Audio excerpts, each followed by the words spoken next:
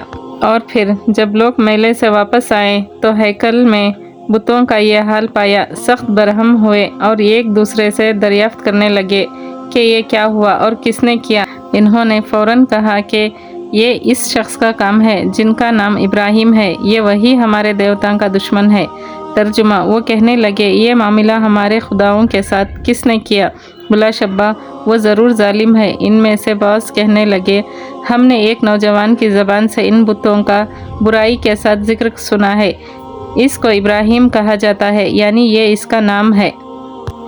کاہنوں اور سرداروں نے یہ سنا تو غم و غصے سے سرخ ہو گئے اور کہنے لگے، اس کو مجموعے کے سامنے پکڑ کر لاؤ تاکہ سب دیکھیں کہ مجرم کون شخص ہے۔ ابراہیم علیہ السلام سامنے لائے گئے اور بڑے رعب و ادب سے انہوں نے پوچھا، کیوں ابراہیم، تو نے ہمارے دیوتاؤں کے ساتھ یہ سب کچھ کیا ہے کیا؟ حضرت ابراہیم علیہ السلام نے دیکھا کہ اب وہ بہترین موقع آ گیا ہے جس کے لیے میں نے یہ تدبیر اختیار کی ہے۔ مجموعہ موجود ہے، جمہوریہ دیکھ رہے ہیں کہ ان کے دیوتاؤں کا کیا حشر ہوگا، اس لیے اب کاہنوں اور مذہبی پیشواؤں کو جمہوریہ کی موجودگی میں ان کے باطل عقائد پر نادام کر دینے کا وقت آیا ہے، تاکہ عوام کو آنکھوں دیکھتے معلوم ہو جائے کہ آج تک ان دیوتاؤں کے متعلق جو کچھ ہم سے کانہاؤں نے کہا تھا یہ سب ان کا مکر و فریب تھا۔ مجھے ان سے کہنا چاہیے کہ یہ سب اس بڑے بت کا کارروائی ہے، اس سے دریافت کرو، پھر میں ان کے عقیدے کے پول جمہوریہ کے سامنے کھول کر صحیح عقیدے کی تلقین کر سکوں گا اور بتاؤں گا کہ کس طرح وہ باطل اور گمراہی میں مبتلا ہیں۔ اس وقت ان کانہاؤں کے پاس مدامت کے سوائے کیا ہوگا؟ اس لیے حضرت ابراہیم علیہ السلام نے جواب دیا۔ ترجمہ: ابراہیم علیہ السلام نے کہا، بلکہ ان میں سے اس بڑے بت نے یہ کیا ہے؟ بس اگر یہ تمہارے دیوتا ہے تو بولتے ہوں تو ان سے دریافت کر لو۔ حضرت ابراہیم علیہ السلام کی اس یقینی حجت اور دلیل کانہاؤں اور پجاریوں کے پاس کیا جواب ہو سکتا تھا؟ وہ ندامت میں غرق تھے، دلوں میں ذلیل و رسوا تھے اور سوچتے تھے کہ کیا جواب دیں۔ جمہوریہ بھی آج سب کچھ سمجھ گئے اور انہوں نے اپنی آنکھوں سے وہ منظر دیکھ لیا جس کے لیے وہ تیار نہ تھے، اور بالآخر چھوٹے اور بڑے سبھی کو دل میں اقرار کرنا پڑا کہ ابراہیم ظالم نہیں ہے بلکہ ظالم ہم خود ہیں کہ ایسے بے دلیل اور باطل عقیدے پر یقین رکھتے ہیں۔ تب نہایت ہی شرمساری کے ساتھ سرگوہوں کو کہنے لگے، ابراہیم تو خوب جانتا ہے کہ ان دیوتاؤں میں بولنے کی شکست نہیں ہے، یہ تو بے جان مورتیاں ہیں۔ اس طرح حضرت ابراہیم علیہ السلام کی حجت و دلیل کامیاب ہوئی اور دشمنوں نے اعتراف کر لیا کہ ظالم ہی ہم ہیں، اور ان کو جمہوریہ کے سامنے زبان سے اقرار کرنا پڑا کہ ہمارے یہ دیوتا